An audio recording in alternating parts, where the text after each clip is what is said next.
E aí, galerinha, tudo bem com vocês?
Belezura, gente? Tá todo mundo me ouvindo aí?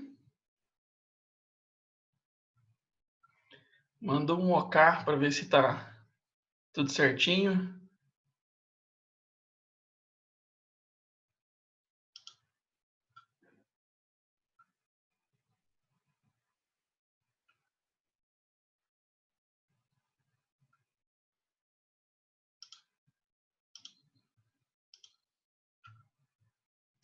Beleza, Júlia, tudo certo então. Então deixa eu mandar aqui a tela. Belezura, então vamos começar aí. Na verdade, a gente vai terminar, né, a aula 5 hoje. A aula 5 que tem alguns temas, né? Então hoje a gente vai ver essa questão da expansão territorial e também a questão da ação dos paulistas bandeirantes, né, dentro dessa lógica de expansão territorial, e a gente vai ver a questão da mineração, tá certo? E as revoltas nativistas também como um todo. Tudo bem, gente? Então, olha só. Então, deixa eu acertar aqui. Epa. Olha, então, vocês têm que pensar o seguinte, né? Vocês têm que pensar que a América como um todo, ela era dividida entre Portugal e Espanha, né? Então, lá atrás, você tinha o tal do Tratado da Bula Intercoetera, né? O Coetera. Depois veio o Tratado de Tordesilhas. Aí, do lado de cá, a gente tem a América Portuguesa. Do lado de lá, a gente tem a América Espanhola, né? Então, a ideia é justamente falar sobre isso.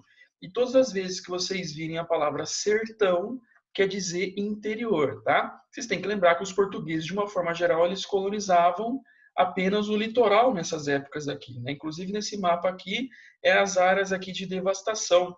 Tem uma outra imagem que eu mostrei na aula passada, justamente a extração do pau-brasil no litoral. E é no litoral que os portugueses vão ficar, porque é aí que vai ter, por exemplo, a produção de cana-de-açúcar, mais especificamente na região Nordeste, beleza? Então, assim, não é todo o litoral de uma forma contínua, né, que foi colonizado. Ele estava bem espaçado, né? Você tinha aí um forte aqui, outro forte mais para cima, então dá centenas de quilômetros de distância, às vezes, uma colonização da outra, o que isso acaba sendo um problema porque pode facilitar, por exemplo, invasões, certo? Então lembrem-se das invasões francesas, né, que vão rolar aí nessas épocas, tá? Então vamos lá. Então, quando a gente fala primeiro dos paulistas bandeirantes, existe um mito. O mito é isso aqui, ó. A imagem dos paulistas bandeirantes, né? Porque uma reconstrução, depois a gente vai ver isso inclusive em estátuas, uma reconstrução da memória paulista ali com o advento do café. Então, quando surgiu o café aí na região de São Paulo, e São Paulo ganha os ares, né, de epicentro econômico, epicentro comercial e até mesmo epicentro cultural do Brasil, lá no século XIX, depois do começo do século XX, os paulistas eles tentam criar um nacionalismo paulista. E aí eles vão tentar ver no passado brasileiro qual que seria o grande exemplo de nacionalismo paulista. E eles veem os paulistas bandeirantes porque eles foram primeiro, os que praticamente fundaram, né, a cidade de São Paulo, mas também foi quem ajudou na expansão territorial. Só que tem um problema. Essa imagem aqui, a imagem física do paulista, ela não condiz com a realidade da época, né? Por quê? Porque esse paulista bandeirante, por problemas relacionados à pobreza, né? Então os paulistas eles eram muito pobres, como eles estão longe de Salvador, então a questão econômica propriamente, ela vai se desenvolver muito pouco aqui em São Paulo, né? A economia top vai ser a economia do açúcar lá no Nordeste. E nesse caso, essa economia no Nordeste, por ela estar longe aí de São Paulo e os paulistas terem muita dificuldade no cultivo da cana-de-açúcar, eles vão viver constantemente em pobreza, né? Tanto é que tem relatos falando de quando o governador-geral ele vinha de Salvador para São Paulo para fazer visita e coisa assim, os paulistas tinham que sair catando mobiliário nas casas, né? Tipo assim, tem que ir na casa do fulano para pegar uma cama, na casa do outro fulano para pegar um guarda-roupa, na casa do outro fulano para pegar um criado mudo e montar um quarto para o governador. Quer dizer o quê? Quer dizer que móveis, por exemplo, era uma coisa rara de ter ali, né? Devido a essa questão de pobreza. Outra coisa, eles não vão ter condições de usar essas botas, essas roupas chiques da época, né? Chapéu topzinho, até mesmo a barba, né? Barba bem feita e coisa assim. Então, por eles serem pobres, e também eles praticamente não usaram tanto o escravo africano aí, né? Porque o escravo africano, obviamente, ele é mais caro. Eles vão ter muito contato com o indígena, tá? Inclusive o nosso sotaque, esse sotaque de esse R para dentro, né? De porta, porteira, senhor, esse R para dentro é um som das tribos indígenas que tinham aqui. Então, o som do R deles era esse. Então, misturando-se aí ao paulista, português, esse som nosso do R ele vai ficar para dentro, né? Então o nosso português ele tem essa característica por isso. Então por eles estarem em constante contato com os indígenas e por eles serem pobres, praticamente os paulistas vão desenvolver um modo de vida indígena. Então eles vão se alimentar de comida indígena, eles vão viver como se fosse um índio mesmo, né? Claro que eles não vão andar pelados, mas não vai ser esse tipo de roupa também. Então era comum o paulista, por exemplo, andar descalço. Era comum eles usarem roupa rasgada, né? Ou roupa, aquela cirola, né? Aquela roupa de baixo que está embaixo dessas roupas pesadas aí que eles usavam. Então, o que, que vai rolar? O paulista português, ele tem um modo de vida diferente daquele português lá do Nordeste. Por que isso? Devido à questão de pobreza e também porque o paulista ele vai ficar em constante contato com o indígena. Então começa por aí. Essa imagem do paulista bandeirante é uma imagem forjada, tá certo? E aí, consequentemente, como eles precisam de mão de obra, eles vão procurar os indígenas para serem a mão de obra. Claro que não é um trabalho assalariado, muito longe disso, vai ser uma questão escravocrata mesmo. Então, primeira questão, os índios eles eram tratados como se fossem animais. Né? Então, essa ideia do selvagem, essa ideia de como que se fala? De escravidão mesmo dos índios tem muito a ver com a ideia de que eles eram tratados como se fossem animais. Então, o animal não tem alma. Então, esse entender se ele não tem alma, ele pode ser então dominado, ele pode ser escravizado, né? Daí, por exemplo, o jesuíta se posicionando contra. O jesuíta vai ser contra a escravidão indígena porque o jesuíta vai falar: o índio tem alma sim. Então, se ele tem alma, ele é ser humano. Então, se ele é ser humano, ele pode ser evangelizado, né? Então, você tem um choque aí de interpretações filosóficas, culturais com relação ao índio. Então, os paulistas, eles vão escravizar o indígena sem dó e sem piedade, tá certo? Então, o que, que são as bandeiras? As bandeiras eram expedições militares. Claro que isso aqui tem uma tradição medieval, né? Que quando os nobres, na Idade Média, aí até no período moderno, né, eles iam para as guerras, sempre tem um porta-bandeira, sempre tem alguém na frente para levar o símbolo do nobre, para levar o símbolo do Estado, o símbolo do país, alguma coisa do tipo. Então, os paulistas, quando eles iam atrás dos indígenas para caçá-los para se tornarem escravos, eles usavam uma bandeira na frente, né? Então é uma tradição militar medieval europeia, tá certo? Então toda bandeira é uma expedição militar com a finalidade de buscar indígenas para serem escravizados. Consequentemente, os paulistas eles vão ter que adentrar o sertão, vão ter que adentrar o interior aí do continente, tá? E aí conforme eles vão indo para o interior, depois a gente vai ver que eles vão estabelecendo cidades, né? Eles vão indo além do Tratado de Tordesilhas e, obviamente, eles vão atrás onde tem concentração de indígena. muitos indígenas estavam concentrados na região amazônica e na região sul. Porque vocês têm que lembrar que, conforme o português ele foi colonizando o litoral, os indígenas foram fugindo para o interior. Beleza?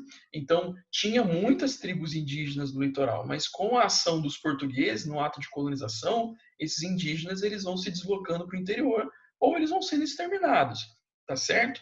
E aí o paulista, por exemplo, ele vai atrás das missões jesuíticas. Por que as missões jesuíticas? Porque o jesuíta quer evangelizar indígena. Então, onde tem jesuíta, tem indígena, né? Ou vice-versa. E aí o que vai rolar? Tem dois tipos de indígenas que vão ser vendidos no mercado de escravos. Tem o índio branquizado, né? Quer dizer o quê? Isso aqui é um neologismo, obviamente, que é aquele índio que já foi catequizado, é aquele índio que sabe, às vezes, falar o português ou outras línguas gerais aí do Brasil, né? Esse índio, ele sabe obedecer ao homem europeu branco, geralmente ele também usa roupa, né? Ele vai ter o modo de vida europeu, inclusive com uma alimentação, às vezes, diferenciada, até mesmo tocar instrumentos, instrumentos musicais europeus, que é o caso do violino, por exemplo. Então, esse índio que passou pelo processo de branquização, ele é mais caro no mercado do que aquele indígena, por exemplo, que você tem que bater nele, que você tem que caçar no meio da floresta. Esse índio, né, que entre aspas seria o selvagem, ele é mais caro, tá certo? Então, os paulistas vão atacar constantemente as missões jesuíticas. E aí vocês têm que tomar um cuidado. O jesuíta, ele quer catequizar o índio. Só que às vezes vocês podem encontrar lugares, né, falando que a catequização ela foi um fator de facilitação do domínio dos paulistas bandeirantes. Tá certo essa frase, né, no sentido de que, como o indígena ele está aprendendo a cultura europeia com o jesuíta, ele está aprendendo novos hábitos. Ele, por exemplo, está aprendendo a trabalhar, né? Porque as missões jesuíticas eram grandes fazendas. Então, nessas fazendas, todo mundo trabalhava. Então, índio e jesuítas. Então, tem um certo ideal comunitário aqui as missões, tá certo? E aí eles vão trabalhar na terra, vão desenvolver agricultura, né? Às vezes até mesmo questões comerciais locais. Então, esse índio, ele já tem um modo de vida europeu. Por isso que ele era mais caro no mercado, né? Então, falar que o jesuíta ele vai facilitar a escravidão, vocês têm que tomar cuidado com essa frase. Ela está correta, mas o ideal do jesuíta é a evangelização. Ele não está fazendo isso com a intenção depois do índio ser escravo. Pelo contrário, o jesuíta está indo contra a escravidão dele. Tudo bem? Mas, devido à ação de catequização, dele aprender a cultura europeia, dele saber obedecer ao homem branco, claro que isso vai facilitar, por exemplo, a conquista dos paulistas nesse caso, né? Porque muito desses indígenas que viviam nas missões, eles não vão nem mesmo fazer guerra contra os paulistas na hora das invasões. Tudo bem? Vocês entenderam isso? Então tomem cuidado aí com essas interpretações relacionadas a jesuítas e bandeirantes. Agora, toda bandeira era financiada por particulares. Então, se você quer escravo indígena, você contrata um paulista, o paulista vai atrás desses indígenas, tá? Então, as bandeiras eram expedições militares financiadas por particulares que iam até os indígenas para tornarem-nos escravos, tá?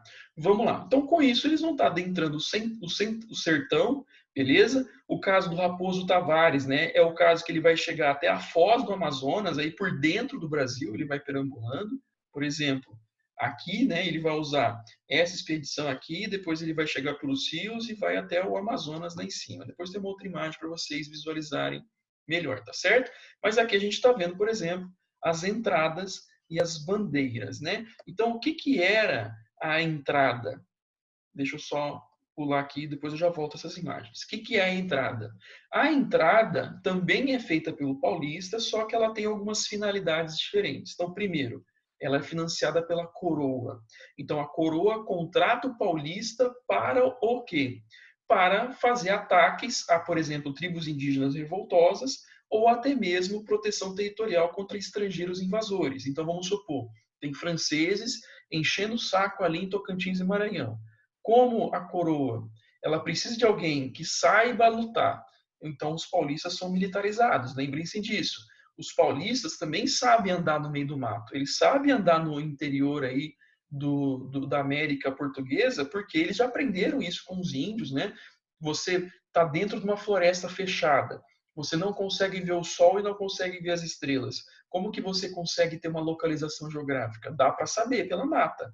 Isso é técnica indígena. Então, os paulistas, por terem muito contato com os índios, eles vão adquirindo também a cultura indígena, não só da língua, mas também hábitos alimentares, estratégias militares, né, de combate, e também saber, por exemplo, perambular pela mata. O que comer, o que não comer, qual folha pode ser usada como planta medicinal, como chá, né, como um emplasto para poder curar ferida, onde tem água, qual tipo de água você pode beber e qual outras não. Isso é tudo técnica indígena, tá certo? Então, os paulistas eles eram contratados com a finalidade de tratar com indígenas revoltosos, estrangeiros invasores, ou, por exemplo, lidar com os escravos fugitivos, né? Que é o caso, por exemplo, da formação dos quilombos. O quilombo de Palmares ele foi destruído com a ajuda dos paulistas bandeirantes, onde a coroa contratou esses caras, né? Então a finalidade da entrada é uma finalidade de proteção ou de ataque, tá?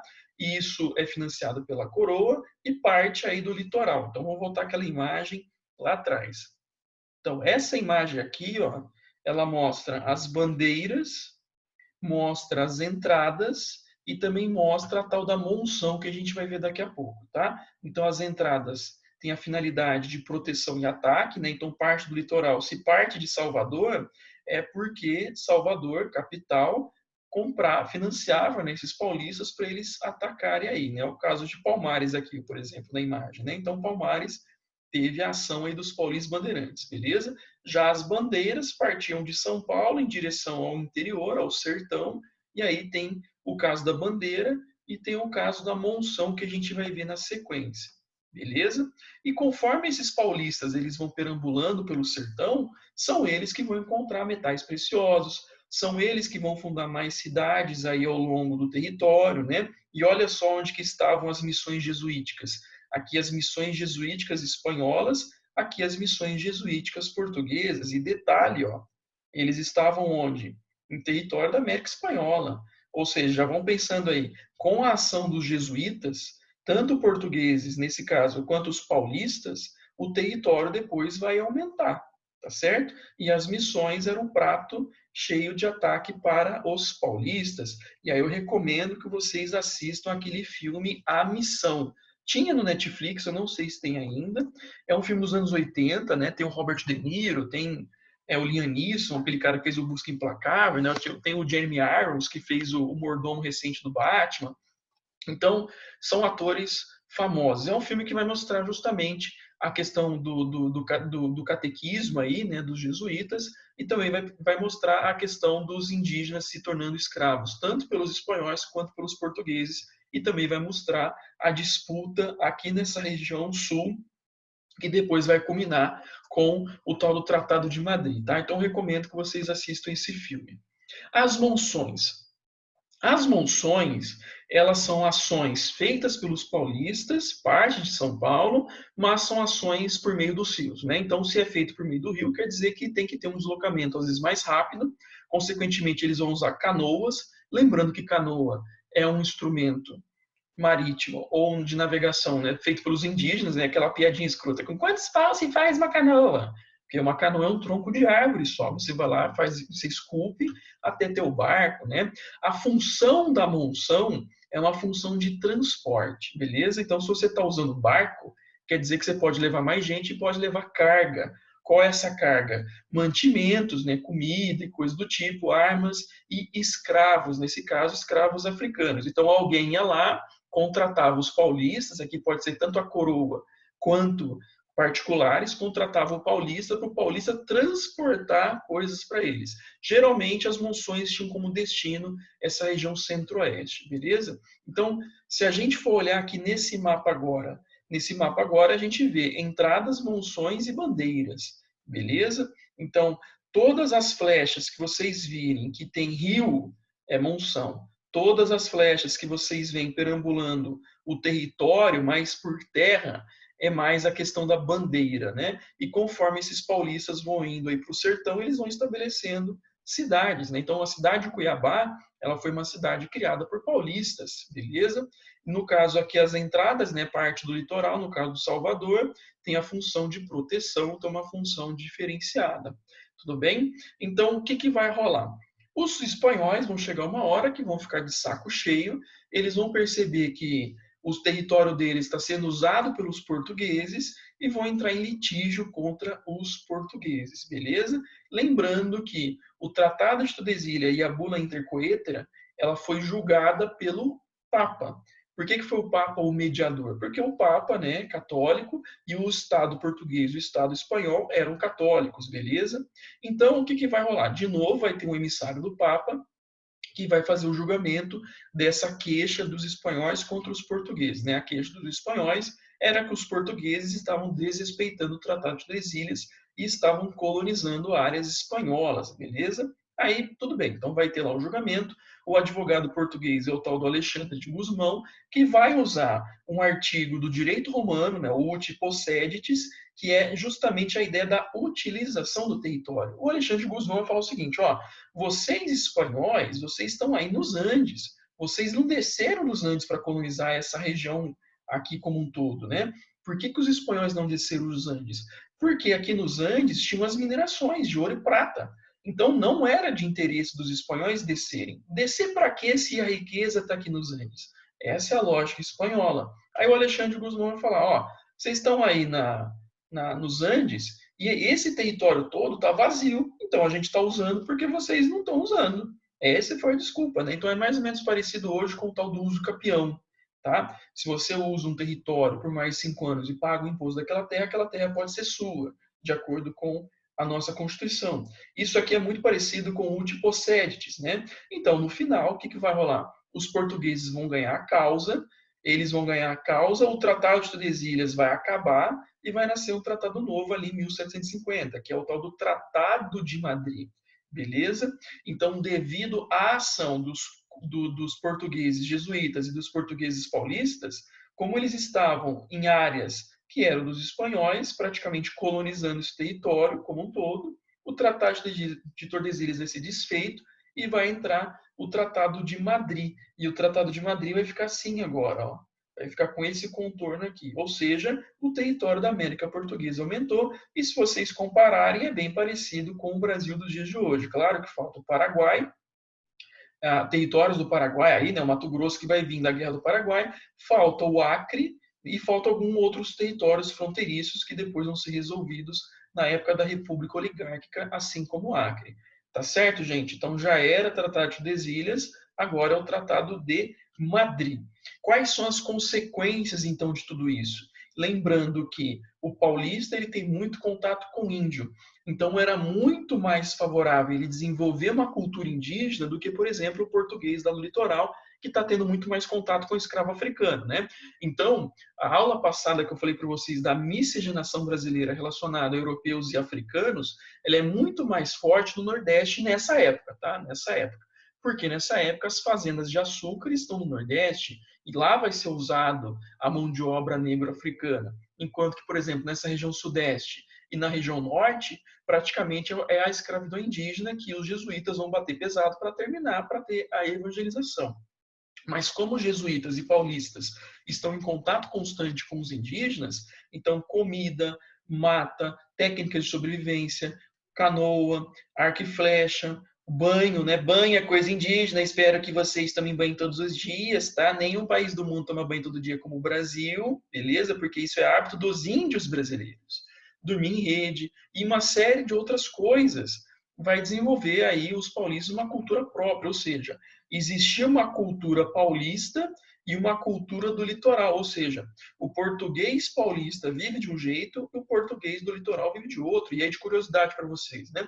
Quando o governador geral vinha para cá, que eu tinha falado daquela questão do mobiliário, o governador tinha muita dificuldade em entender os paulistas. Por quê? Porque os paulistas eles falavam muito mais língua indígena do que o português mesmo, né? Então, quando os paulistas falavam português, eles falavam com sotaque carregado, né? E detalhe, nessa época não existia uma obrigatoriedade da língua portuguesa. Então, o português ele era falado de variadas formas e muito mais línguas indígenas eram usadas do que o próprio português, né? Quem depois vai obrigar o uso do português como língua oficial vai ser o tal do Marquês de Pombal, que a gente vai ver depois.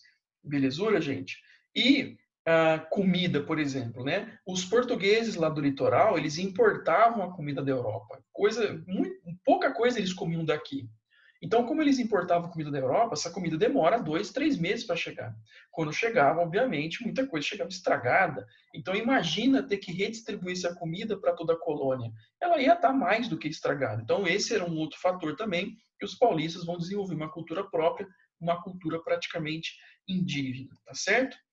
E aí, só reforçando aquela questão do mito do paulista bandeirante, que foi criado ao longo do século XIX e começo do século XX, para mostrar a questão do nacionalismo paulista. Né? Então, essa imagem do paulista conquistador, do paulista imponente, né? A forma, né, de um olhar compenetrado, a barba bem feita, essa questão aqui da pose que ele está fazendo, a pose aqui ó, de olhando o horizonte, né? O vento batendo aí, aquela ideia de herói, de coisa do tipo, isso aí tudo é construído. Primeiro que fisicamente falando, eles não se vestiam desse jeito.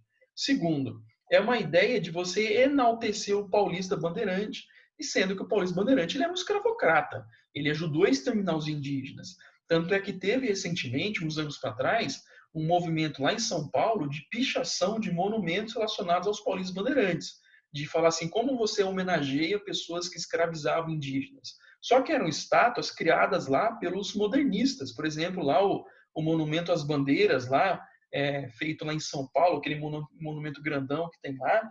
Claro que você pode criticar a pessoa dos paulistas bandeirantes, mas você destruir a estátua ela foi feita dentro de um contexto. Então, cabe à escola, cabe à educação, cabe aos museus, aos guias turísticos, de reforçar essa questão de que essas estátuas elas foram construídas dentro de um contexto, assim como as pinturas, obviamente, com outro olhar, com uma outra explicação. Só que você destruir isso é você apagar também parte da nossa memória, né? É você apagar parte da nossa memória enquanto história mesmo, enquanto ideia de território, de povo, de nação e coisas do tipo. Isso acontece muito em outros lugares também. Por exemplo, nos Estados Unidos, está tendo recentemente as polêmicas relacionadas a estátuas de generais ali da Guerra Civil dos Estados Unidos, da parte sul, dos confederados, onde algumas estátuas foram retiradas, né? A bandeira dos confederados foi retirada de alguns lugares ali, né, do governo daqueles antigos territórios do sul dos Estados Unidos e coisas do tipo. Na Espanha também está tendo polêmica relacionada aos monumentos do franquismo, do general Franco, que fez a ditadura ali desde a época da pré-Segunda Guerra Mundial até os anos 70.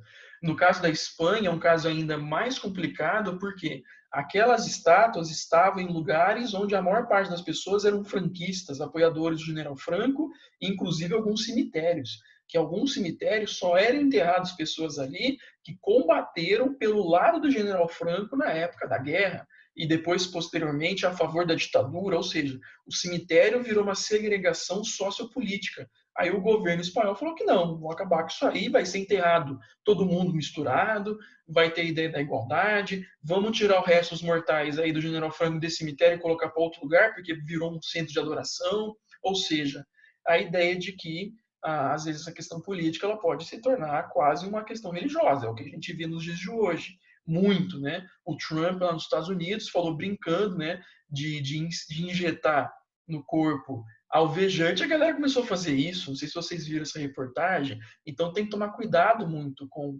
essa questão da política, porque pode virar um bando de doido adorando. É o caso também, por exemplo, do lugar onde o Hitler nasceu na Áustria, né? A casa lá onde o Hitler nasceu, o governo austríaco foi lá e comprou de forma obrigatória aquela casa. Pagou o dono e tudo, teve a justiça para poder intermediar a situação, porque senão corria o risco daquela casa virar um centro de adoração dos nazistas.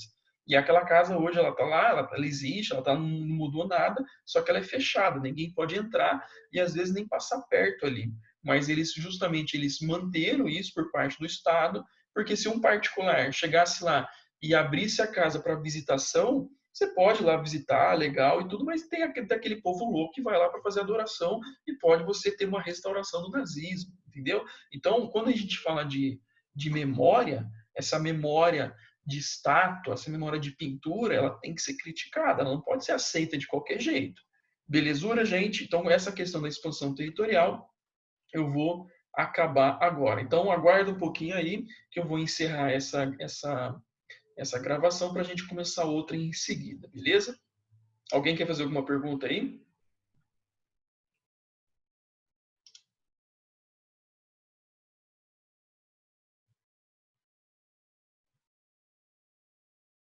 Quer fazer uma pergunta, Julia?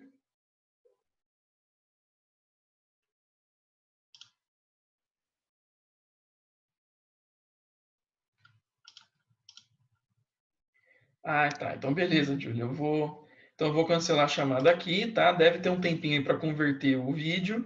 Fiquem no aguardo, beleza?